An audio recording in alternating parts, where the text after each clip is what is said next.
자, 우리 수업하기 전에 설명이 간단하게 체크하고 넘어가도록 할게요. 이거 이제 12월 8일 날 했던 설명의 내용인데 중요한 것만 체크하고 넘어가도록 합시다. 일단 여러분들 자격은 다 갖추고 있을 텐데 혹시라도 이 한국사 이 능력 검정 시험을 합격하지 않은 친구들은 빠르게 합격하도록 하세요. 이게 연사회인데 합격한 친구들은 상관이 없는데 이거 합격하지 않은 상태에서 공부 시작하는 친구들은 이것 공부하느라고 시간을 많이 뺏기는 경우를 봤거든요.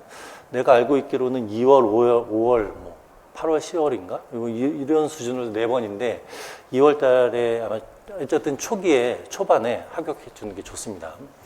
자, 그리고 10월 달에 이제 시험 계획 공고가 나오니까 TO가 어느 정도인지 그래서 내가 지원할 곳에 TO 체크하고 어디를 지원해야겠다 전략 좀 짜고요. 그리고 이제 원서 접수를 하고 1차 시험은 11월 말 토요일 날 하고요.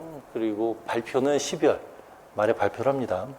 그래서 발표를 보통 이때 딱 하면 합격한 친구들 이제 문자가 오죠. 그리고 신중한 학생들은 문자가 2차 시험 보고 나서 발표 2월 달에 이제 오고 요번에도 합격한 친구가 연락이 왔는데 그 친구가 재작년에 수업을 들을 때 그냥 한번 시험 보는 친구였어요.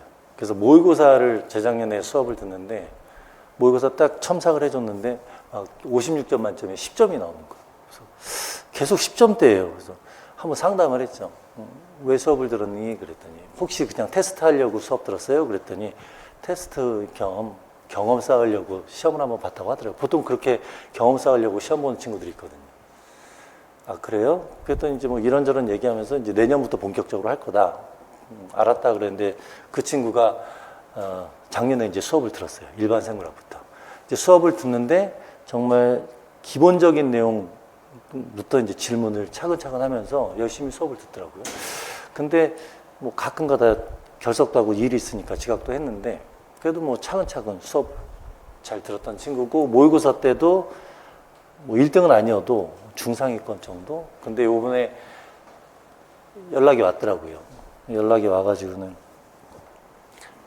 그 시험 봤는데 1차 시험 결과 보통은 2차 시험까지 기다리는데 1차 시험 결과 보고서 연락을 하는 친구들은 커트라인보다 점수가 높은 친구들 커트라인보다 높았더라고요. 그래서 한 9점 정도?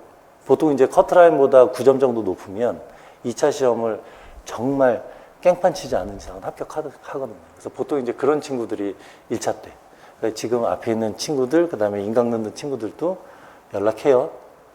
올해 11월 달에 시험 보고 올해 12월 달에 합격 꼭 해가지고. 알겠죠? 그러니까 열심히 하면 합격할 수 있습니다. 그러니까 여러분들이 이제 합격을 할 때 어느 정도 실력이 있고 1년 공부에 합격하는 게 아니라 정말 처음부터 시작하는 친구들도 충분히 합격할 수 있으니까 걱정하지 말고. 그리고 근데 또 괜히 말을 해가지고 또 뭐 잘못될 수도 있다 이렇게 찝찝하면 다 시험 보고 2월 달에 연락하고 꼭 연락해야 돼요. 알겠죠? 꼭 합격해서 충분히 합격할 수 있습니다. 보통 이런 얘기 이제 첫 시간에 하면 친구들이 표정들이 별로 그렇게 좋지가 않아요. 아, 저게 내 일이 될까? 내가 합격할 수 있을까? 이런 걱정 때문에 그런데 그런 친구들 보면 다 이때 합격하고 이게 환한 웃음 지으면서 이제 만날 수가 있게 되니까 그런 학생들의 여러분들이 포함될 수가 있습니다. 충분히. 그러니까 지금부터 첫 단추를 잘 꿰고 잘 하면 이때 합격자 발표 때 웃으면서 결과 볼 수가 있으니까 열심히 하는 걸로 하고.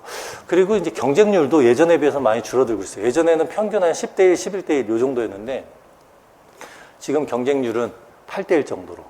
뽑는 인원은 많아요. 재작년 같은 경우는 170명대, 지금은 160명대인데 뽑는 인원이 상당히 많은 편입니다. 예전에 비해서. 하지만 지원자 수는 좀 줄어든 편이었어요. 그래서 이제 경쟁률이 좀 줄어들었기 때문에 예전에 이제 준비했던 학생들에 비해서 이제 여러분들은 상당히 메리트가 있는 상황이니까 자신감 갖고 공부할 수 있도록 하고요. 자, 그리고 여러분들이 시험을 볼 때는 3교시에 걸쳐서 봅니다. 교육학 그리고 전공 AB인데 전공 AB 때 교과론하고 전공 생물학을 보게 되고요. 이때 이제 기입형과 서술형을 봅니다. 그리고 이때 교과론과 제가 가르치는 전공 내용학을 섞어서 시험을 보게 돼요. 자, 그리고 좀 더 구체적으로 들어가면 교육학은 1교시 때 한문학, 이게 20점이고요. 전공 A, 전공 B, 즉 2교시, 3교시는 90분에 걸쳐서 하는 거고 문제는 기입형하고 서술형. 기입형은 그냥 단답식입니다. 그래서 용어를 딱딱 써주면 돼요. 어떤 용어라든가 용어로 뭐 물질 이름이라든가 세포 이름 이런 것들을 써주면 되고 서술형은 문장을 만드는 건데 네 줄의 문장을 한 두 문장, 세 문장 정도로 완성형으로 만들면 되는데요.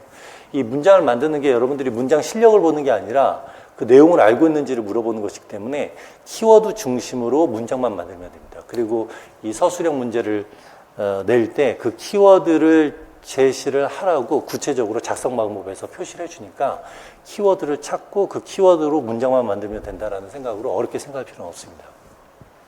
자, 그리고 이제 뭐 이런 식으로 뭐 기입형은 2점, 서술형은 4점에서 8점 32점, 4점 36점으로 이렇게 되어 있고요.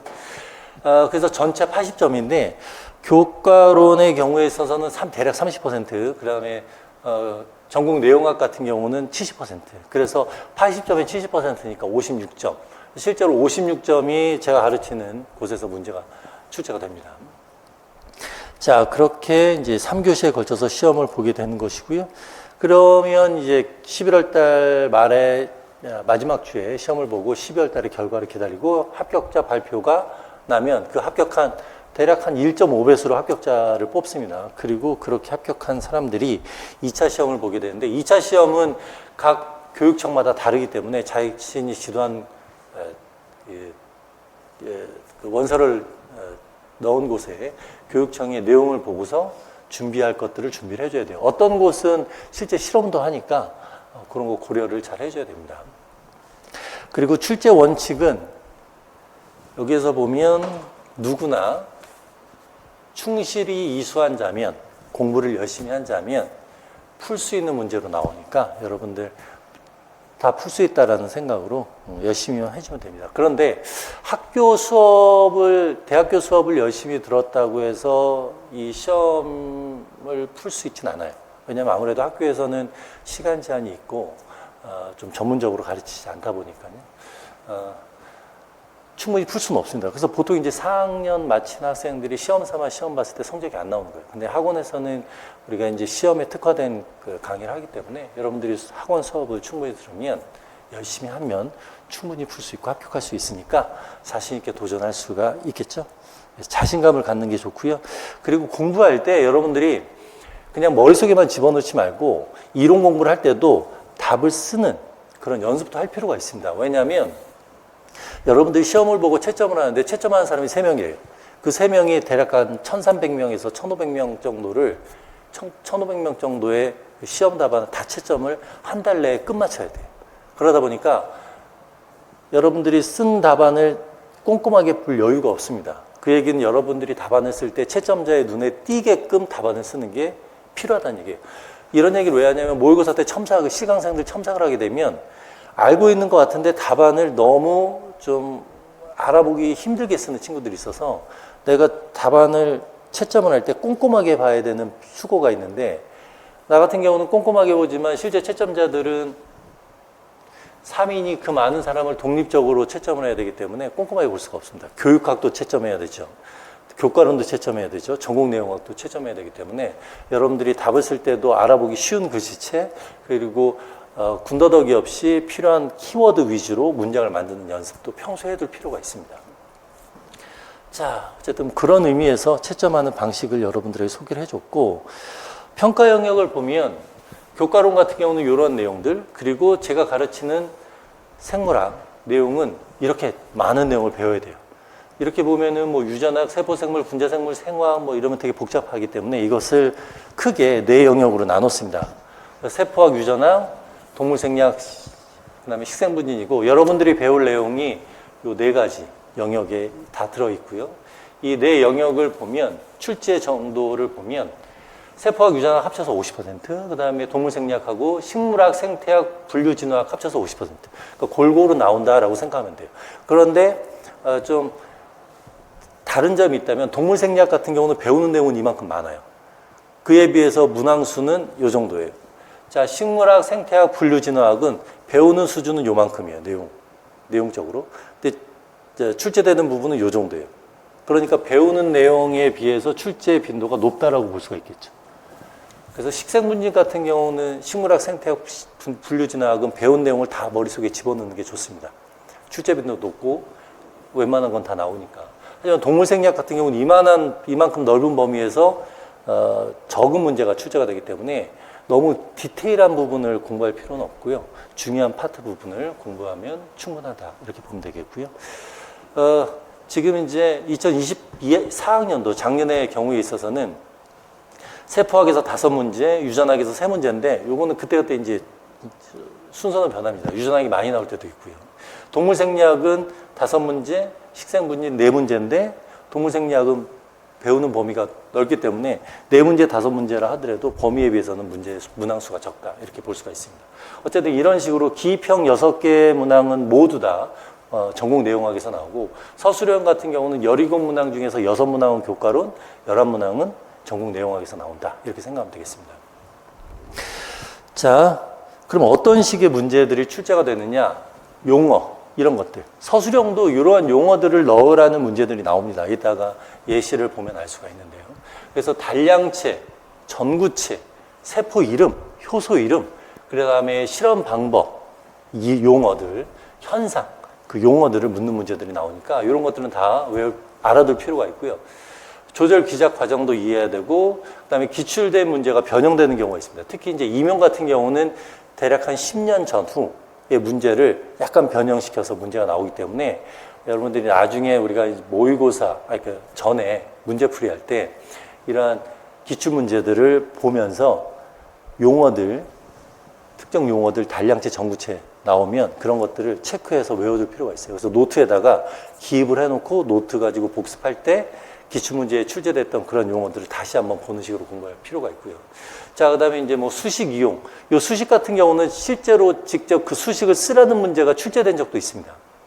그래서 그런 중요한 수식 같은 경우는 몇 가지는 외울 필요가 있어요. 생태학에서도 있었고요. 그 다음에 효소 파트에서도 대표적으로 있는데 그런 용어들, 그러한 수식을 알면 문제 푸는 게 쉽고 빠르게 풀 수가 있습니다. 자, 그 다음에 실험 해석하는 거는 단기간에 이루어질 수는 없어요. 우리가 이론 공부를 할 때마다 실험 얘기를 할 겁니다. 왜냐하면 여러분들이 생물학이라는 게 뭐냐면 수학하고는 달라요. 물리학하고 다르게 어떤 생물의 특징을 관찰을 하고 왜 그러한 생물의 특징이 나왔는지를 그 원리를 찾아가는 학문이 생물학이에요. 그러다 보니까 항상 실험을 통해서 우리가 그 현상을 밝히게 됩니다. 그러니까 여러분들이 배우는 생물 이론들은 실험을 통해서 밝힌 거예요. 그래서 생물 이론을 배울 때 그 생물 이론이 어떻게 밝혀졌는지 관련된 실험들을 몇 가지를 언급을 할 거예요, 종종. 그때마다 이 실험을 어떻게 해석을 해야 되는지를 자꾸 얘기를 할 테니까 그때 여러분들이 한 귀로 흘리지 말고요. 한 번 정도 생각을 하고 넘어가게 되면 아, 이러한 실험 데이터는 이런 식으로 해석할 수 있구나라고 계속해서 트레이닝이 되니까 나중에는 여러분들 스스로 해석을 할 수가 있습니다. 그리고 문제 자체가 뭐 해석을 어렵게 하는 게 아니라 기본적인 해석을 요하는 것이니까 그렇게 어렵게 생각할 필요는 없어요.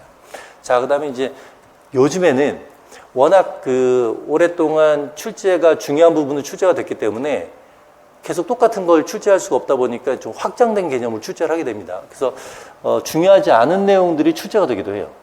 아예 뜬금없이 문제가 출제가 되는 경우도 있어요. 그런 경우는 학생들이 많이 틀려요. 어쩔 수가 없죠. 근데 보통 이제 그 빈 점수가 2점 전후로 해당되기 때문에 그런 것들은 뭐 우리가 너무 깊게 생각하지 말고요. 버린다라는 생각으로 기본적인 것들만 충실하게 자기 것으로 만든다라고 생각하고 여유가 있을 때 그런 것들까지 나중에 추가적으로 공부하면 되니까 너무 어렵게 생각하지 말고 그리고 중요하지 않은 용어들도 나오는 경우가 있습니다. 올해 같은 경우 특히 그런 문제들이 좀 출제가 됐어요. 근데 그것들은 우리가 다 배우는 내용 중에서도 언급되는 그런 용어들이 출제가 됐으니까 제가 이제 여러분들 강의하면서 이론 강의하면서 이러한 단량체들 얘기가 나오면 이러한 단량체들 문제가 나오니까 외우도록 하세요라고 하는 것들은 알아둘 필요가 있습니다. 특히 이제 기출이 되지 않은 용어들 있죠. 그런 것들을. 그래서 이번에도 그러한 문제들이 나왔기 때문에 그러한 것들은 이제 이론 시간에 얘기를 할 테니까 그때그때마다 체크해 놓고 복습할 때마다 한 번 정도 생각하면서 그러니까 공부할 때 아, 이거 설마 나오겠어 이런 생각은 갖지 않는 게 좋습니다. 자, 그래서 이런 것들이 이제 뭐 이제 예전에 기출됐던 문제들인데 뭐 이러한 용어들 관련된 것들 그다음에 조절 기작 과정을 이해해야 되는 그런 문제들 예전에 출제됐던 거 피트 문제인데 같은 해에 임용 문제로 똑같은 형태가 출제가 됐었고요. 그리고 10년 뒤에 똑같은 문제가 출제가 됐었고요. 이런 식으로 출제가 될 수가 있다라는 얘기고 이런 것도 이제 말로 실험 과정으로 문제가 출제가 됐었는데 12년 뒤에는 이제 그래프를 도입해서 출제가 됐다라는 거. 이런 식으로 예전에 기출됐던 게 또 출제가 되고요. 수식 이용 같은 경우는 요 관련된 수식을 쓰라는 문제가 14년도에 나왔었고 18년도에는 그 수식을 또 쓰라는 제시하라는 문제가 또 나왔어요. 그러니까 이러한 중요한 식 같은 경우는 알아둘 필요가 있고요. 그리고 이거는 반드시 알아야지 문제를 풀 수가 있기 때문에 나중에 언급 따로 또 하겠습니다. 이런 건 생태학 문제도 이러한 식을 알아야 관계식을 쓸 수가 있겠죠. 이런 것들 중요한 몇 가지들은 얘기를 해줄 테니까 그때 식을 알아두면 되고요. 실험 해석 같은 경우는 이런 것들은 우리가 계속 언급을 할 테니까 그때 여러분들이 익히면 됩니다. 역시 요 해석 같은 거 이런 것들. 자, 그리고 지역적인 문제, 뭐 열매의 종류, 뭐 이런 거 쓰라고 하는 건데 학생들 대부분이 이런 것들은 외우지 않기 때문에 틀리고요. 그러니까 이런 것들은 이런 문제가 나올 수도 있으니까 너무 부담 갖지 않도록 하세요. 이런 것들은 그냥 나올 수도 있나 보다라는 정도로 생각을 하면 되고요. 자, 2025년도, 그러니까 작년에 그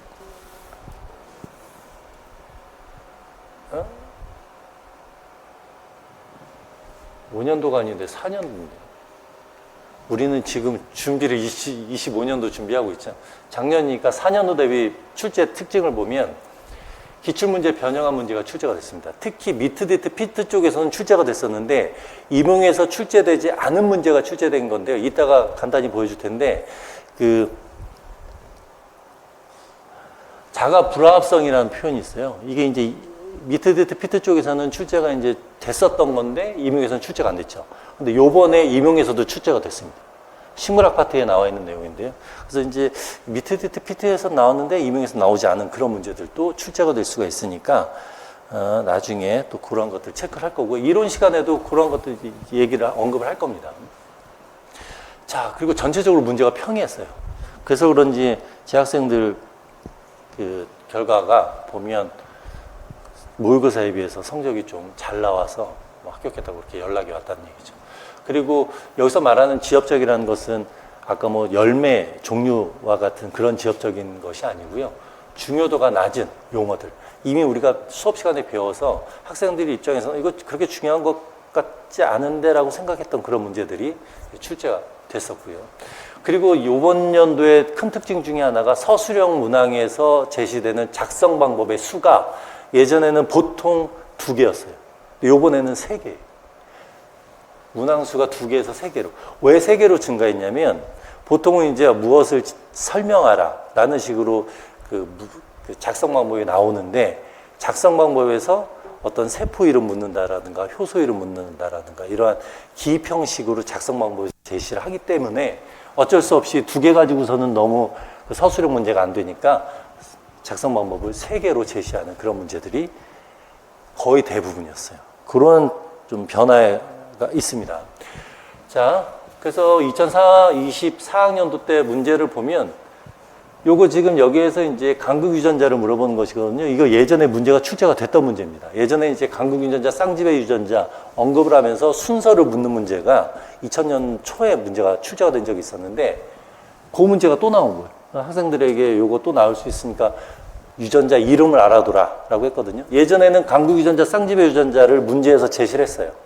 그런데 지금은 그 중에 하나를 싹 빼고서 요 어떤 유전자니 물어봤다고요. 그러니까 기출문제 풀 때 그 용어 외우라고 했을 때 외운 사람들은 이거 문제 쉽게 풀죠. 자, 그리고 둘 간의 관계를 물어봤어요. 이거 그래프 이해할 수 있으면은 금방 해석이 됩니다. 얘가 많이 발현됐을 때 얘는 적게 발현됐죠? 그러니까 얘가 얘를 억제한다. 이런 식으로 답을 간단하게 쓸 수 있는 이런 평이한 문제가 출제가 됐고요. 그리고 아까도 언급했듯이 이런 식의 미드디트 피트에서는 출제됐다가 임용에서는 출제 안 됐던 그런 영역의 문제도 출제되고 작성 방법을 보면 방식을 쓰래요. 이 방식도 보면 이제 배우체성하고 그 포자체성이라는 거 있는데 둘 중에 하나 쓰라는 겁니다. 분석을 해서. 자, 그다음에 숫자를 쓰라고.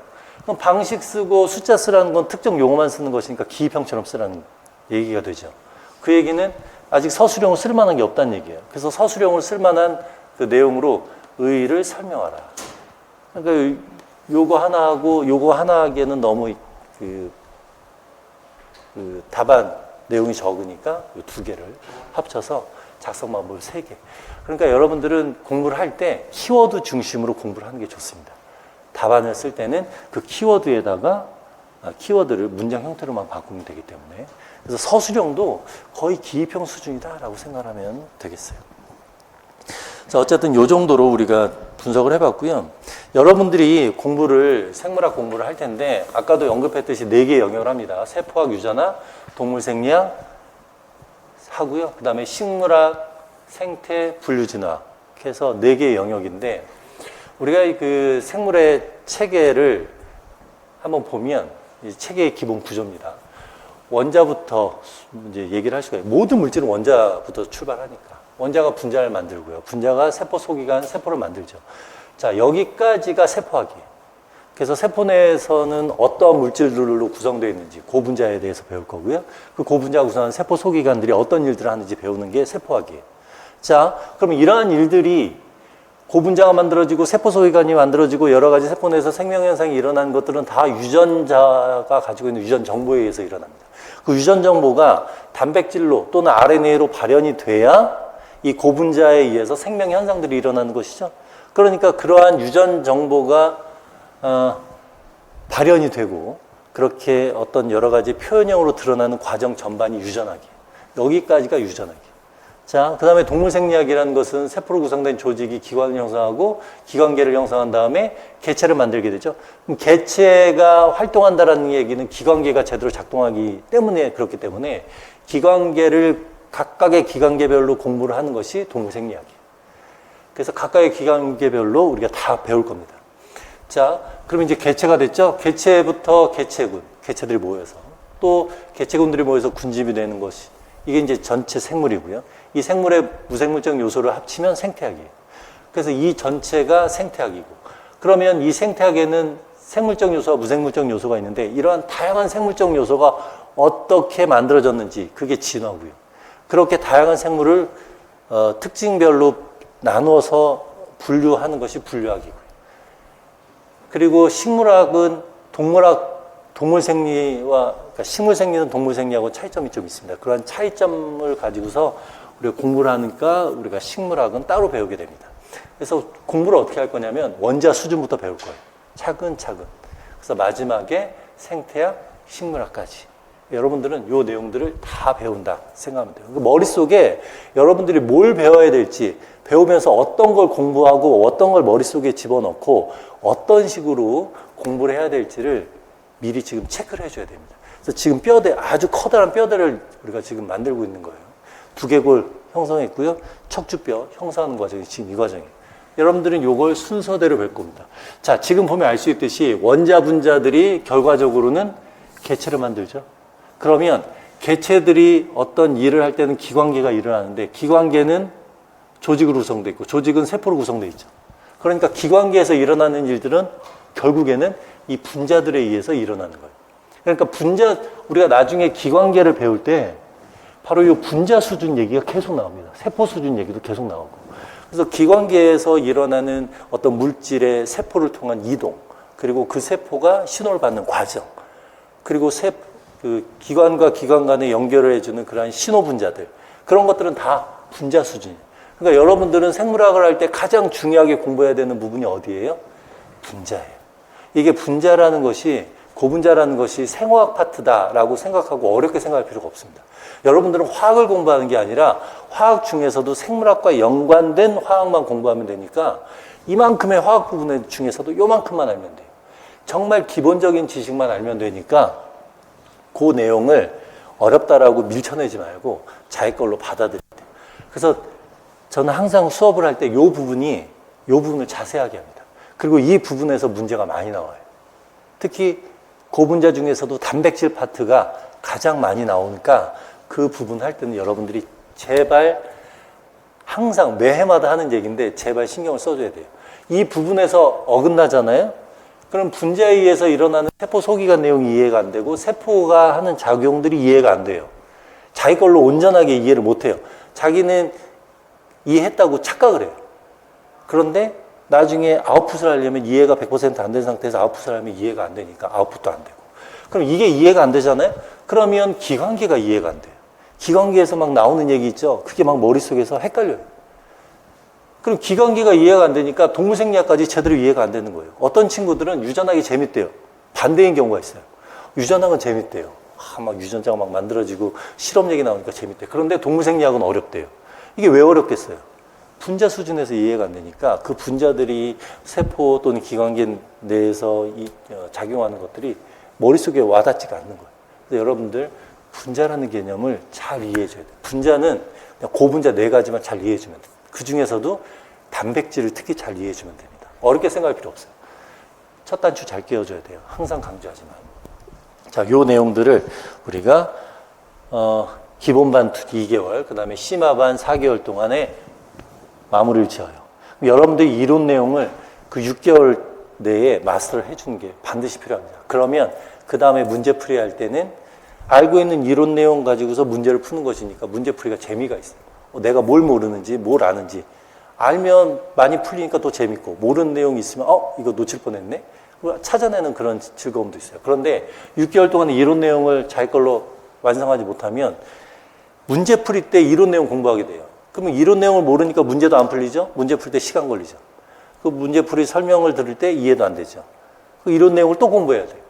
그러니까 시간이 훨씬 많이 들게 되니까 여러분들이 공부를 제대로 하려면 이론 내용 때 확실하게 이론을 끝낸다라는 생각으로 그때그때 모르면 질문하고 그때그때 복습을 해주는 게 필요합니다. 자, 그래서 요 정도 할 거고요. 그리고 지금 예전하고 이 문제풀이 이 3개월을 좀 올해부터 바꿀 생각인데, 단원별 문제를 풀고 예전에 임용 기출 문제를 다 풀어줬습니다. 근데 올해는 단원별 문제를 빼고 미트디트 피트 기출 문제 중에 이제 임용과 관련되어 있는 문제를 선별해서 미트디트 피트 문제와 임용 기출 문제를 풀어줄까 생각하고 있어요. 올해는 좀 바꿔볼까 생각하는데 좀 더 생각을 해보고 단원별 정리할 수 있는 문제 풀이와 임용 문제를 하는 게 나을지 아니면 미트디트 피트 문제와 임용 기출 문제를 풀지는 아직 100% 정하진 않았어요. 일단은 이렇게 바꿔볼 생각이긴 합니다. 자, 그리고 이제 모의고사 하고 정리하는 시간 가지면서 마무리. 이 시간이 상당히 길 거라고 생각하지만 정말 짧습니다. 이론 시간 되게 길게 느껴져요. 근데 짧아요. 이론 시간 때 지치지 않도록 하세요. 특히 5월달 지치는 친구들이 있는데 5월 고비만 잘 넘기면 됩니다. 자, 그래서 이런 식으로 나갈 거고요. 여러분들 이제 학습 방법은 다양할 텐데 다른 건 모르겠지만 이 반복 학습은 제발 하도록 하세요. 제가 작년 기준으로 말한다면 작년에는 여러분들 그 복습용 문제를 주고요. 그걸 확인하는 문제를 그 다음 주에 풀게 했어요. 내 앞에서. 한 10분 정도에 빠르게. 그리고 제가 이제 점수들을 이제 보면 대부분의 학생들이 잘 봤어요. 복습을 제대로 하고 있다고 생각을 했어요. 그런데 그 중에 어떤 학생들은 끝까지 그 내용들을 알고서 모의고사 때 성적이 좋았는데 어떤 학생들은 복습 확인용 문제를 잘 풀었는데 이제 시험을 본 거죠. 쪽지 시험 비슷하게. 그때 잘 풀었거든요. 근데 모의고사 때 옛날에 배웠던 그 내용들을 다 까먹었어요. 너무 기본적인 답도 못 쓰더라고요. 그 얘기는 뭐냐면 그 주에 공부는 열심히 했는데 시간이 지나서 복습을 안 했다는 얘기예요. 그럼 아무래도 뇌라는 건 이 장기 기억화 할 때 반복해야 장기 기억화되고 나중에 끄집어내기가 쉬운데 그때만 복습하고 나중에 또 반복해서 복습을 안 하잖아요. 그러면 이 기억이 사라집니다. 여러분들 기억을 한다는 것은 시냅스 간에 그 신경세포 간에 시냅스가 연결되는 것인데 이게 반복해서 공부를 할수록 이 시냅스가 견고해져요. 그리고 끄집어낼 때 빠르게 끄집어낼 수가 있어요. 그런데 복습을 안 하잖아요. 보고 또 보고 안 하잖아요. 이게 약해집니다. 그래서 어느 순간 딱 끊어져 버려요. 그러면 망각이 돼요. 기억이 아예 안 나요. 배운 기억조차 없어요. 그렇기 때문에 여러분들은 반복학습 어떻게 하느냐? 이번 주에 공부한 거 이번 주에 복습하죠. 다음 주 되면 다음 주 내용을 복습하죠. 이번 주 내용을 또 같이 복습을 해야 돼요. 그러니까 2주치를 복습을 해줘야 돼요. 그럼 3주차 때는 3주차 복습하고 2주차 것도 복습하고 1주차 것도 복습해야 돼요. 그럼 너무 복습하는 시간이 길어지지 않느냐라고 생각할 텐데 복습을 반복하잖아요. 머릿속에 떠오르기 때문에 복습하는 시간이 확 줄어듭니다. 그냥 소제목만 봐도 이건 무슨 내용이지 하고 넘어갈 수가 있어요. 그러니까 자세하게 보라는 게 아니에요. 그 전전주 거를 볼 때는 딱 보고 이건 무슨 내용이었지? 이건 무슨 내용이었지? 잠깐만 이게 무슨 내용이었더라? 그 정도 수준으로만 보면 돼요. 그래서 복습하는 시간이 막 2배, 3배 늘어나는 것이 아니라 한 1.5배면 충분할 겁니다. 그래서 여러분들 평소에 요 내용 이렇게 반복 학습을 어떻게 하느냐에 따라서 처음에는 차이가 안 나요. 근데 어떤 학생들은 목표를 향해서 쭉 갈 수 있는데 처음엔 차이가 안 나지만 약간씩 차이가 납니다. 그러다 보면 어느 순간은 이렇게 벌어져 버리는 거예요. 이 차이 때문에 합격하고 합격하지 않는 경우가 생기니까 딴 건 모르겠지만 반복해서 복습은 할 필요가 있습니다. 이게 가장 중요하다고 볼 수가 있어요. 그리고 노트 정리는 여러분들이 힘들까 봐 일부러 수업 속도도 빠르게 하고 또 수업에 집중도 하고 노트 정리 따로 하지 않도록 여러분들에게 이 필기용 노트를 제공을 한 거예요. 100% 필기가 되어 있는 건 아니고요. 수업 중에 그림이라든가 따로 필기를 할 때 여러분들이 필기할 수 있게끔 제작을 했습니다. 이런 것들은 여러분들이 이제 추가적으로 해주면 되는 거고, 다른 건 몰라도 여러분들 공부할 때는요, 마인드가 가장 중요합니다. 똑같은 내용을 똑같은 방법으로 공부를 해요. 여기 있는 학생들은 다. 그런데 모의고사 됐을 때 성적 차이가 나고 본고사 됐을 때 역시 성적 차이가 나는 이유는 방법도 똑같고 가르치는 것도 똑같은데 왜 그러느냐? 이 내용들이 머릿속에 남아있느냐 남아있지 않느냐의 차이예요. 그럼 머릿속에 남아있게끔 하려면 어떻게 하느냐? 이게 나에게 너무 필요한 것이다라는, 내가 배우는 게 내 생존에 정말 필요하다라는 간절함을 가져야 돼요. 그렇지 않게 되면 앉아있지만 내용들이 머릿속을 거치지 않고 그냥 나가게 됩니다. 한 번 정도 계속 거치게 되고 시냅스가 연결되면서 기억화돼야 본고사 때 아웃풋이 되는데 그게 안 돼. 그러면 어떻게 간절함을 가져야 되느냐, 동기부여를 해야 되느냐, 그거는 여러분들이 스스로 해줘야 돼요. 내가 이 공부를 왜 하는지를 자꾸 생각해 줄 필요가 있습니다. 그래서 공부하다 보면 지칠 때가 있죠. 그때마다 내가 왜 공부하지? 그리고 나는 이번에 반드시 공부해야 돼. 라는 동기를 자꾸 여러분들 스스로 리마인드를 할 필요가 있어요. 여러 가지 방법이 있는데 이러한 동기부여를 매일 해줄 수 있고 원동력을 삼을 수 있는 가장 좋은 방법 중에 하나가 그 방법이라고 하더라고요. 아침에 일어났을 때 오늘 내가 어떤 걸 해야 될지를 명상으로 5분 정도, 10분 정도 생각을 하래요. 그러니까 아침에 일어나서 핸드폰 가지고 유튜브 보고 이것부터 하면 안 된대요. 아침에 딱 일어나는 순간 아침 오전엔 뭘 하고 오후에는 어떤 걸 하고 이게 머릿속에 내가 오늘 할 일을 딱 정립을 해놓으면 뇌는 그 방향으로 활동을 한다고 하더라고요. 그러면 공부를 할 때도 내 머릿속에 오늘 할 일이 정리되어 있는 상태이기 때문에 할 수가 있어요. 그런데 아침에 일어나서 유튜브 보면 머릿속에 오늘 할 일이 정리가 안 돼 있죠? 그러면 이제 세수하고 유튜브 좀 보다가 시간이 10시네? 점심 먹고 나가야겠다. 뭐 이런 식으로 하게 되면 복습할 거 못 하게 돼요. 그런 짜투리 시간을 잘 이용할 수 있도록 여러분들이 자꾸 리마인드 해줄 필요가 있습니다. 내가 그 합격생들 얘기를 가끔 하는 이유도 왜 그러냐면 여러분들 할 수 있다라는 그런 동기부여를 하기 위해서 그러는 거예요. 그러니까 여러분들 그런 거 듣고 초시생도 합격을 하는 경우도 있고요. 그리고 항상 아무것도 모르는 친구들이 합격하는 경우에 나는 상당히 큰 보람을 느껴요. 그 친구들도 그만큼 기쁨은 크겠죠. 여러분들도 그런 경험을 했으면 좋겠어요. 그리고 3년, 4년 다른 곳에서 공부했는데도 성적이 막 56점 만점에 30점밖에 안 나오던 친구들, 그런 친구들도 이제 마지막 기회다, 마지막 도전이다 하고 와서 공부했던 친구들도 보면 합격하는 친구들이 있어요. 근데 항상 공부할 때는 의기소침했어요. 내가 3년, 4년 공부했는데 올해는 될까? 그래서 1월 달에 뭐라고 해야죠? 갑자기 용어가 생각이 안 나네. 의욕을 상실한 그런 친구가 있어요. 1월 시작했는데 그런 얘기를 하더라고요. 그때 우연히 초시에 합격한 학생이 이제 찾아온 적이 있었거든요. 그래서 만나게 해줬어요. 점심 먹으면서 같이 얘기를 했죠. 물어보니까 초시 합격한 친구가 그냥 노는 게 별로 재미없어서 공부했어요. 이러더라고요. 그러니까 이 친구가 약간 충격을 받았나 봐요. 그래서 그 친구도 열심히 했죠. 그래서 그 친구 합격했어요. 근데 그 친구 합격할 때 경쟁률이 상당히 셌거든요. 달랑 3명 뽑는 곳이었는데, 대전이었는데, 경쟁률이 18대 1인가? 그래서, 이랬는데, 그냥 몰라 그러면서 지원을 했대요. 집 근처라서. 근데 합격했다고, 문 닫고 들어갔다고 하더라고요. 0점 몇 점으로 합격해서 들어갔다고 하더라고요. 그러니까, 여러 번 시도했는데 실패한 학생들도 열심히 하면 되고, 초시생들도 충분히 할 수 있으니까, 지금 단계는 다 수준이 비슷비슷해요. 요 정도 실력이 요 정도 높은 친구도 있고 요 정도 낮은 친구들만 있을 뿐이지 실력은 다 비슷합니다. 그러니까 내가 너무 모르는 거 아니야? 뭐 다른 사람들 얘기 들어보면 실력이 높은 것 같은데 나는 실력이 없는 것 같은데 다 거기서 거기입니다. 출발할 때는. 그래서 여기에서 얼마나 여러분들이 효율적인 공부를 하느냐에 따라서 또 달라지니까 열심히 우리가 도전하는 그런 시간을 가졌으면 하고요.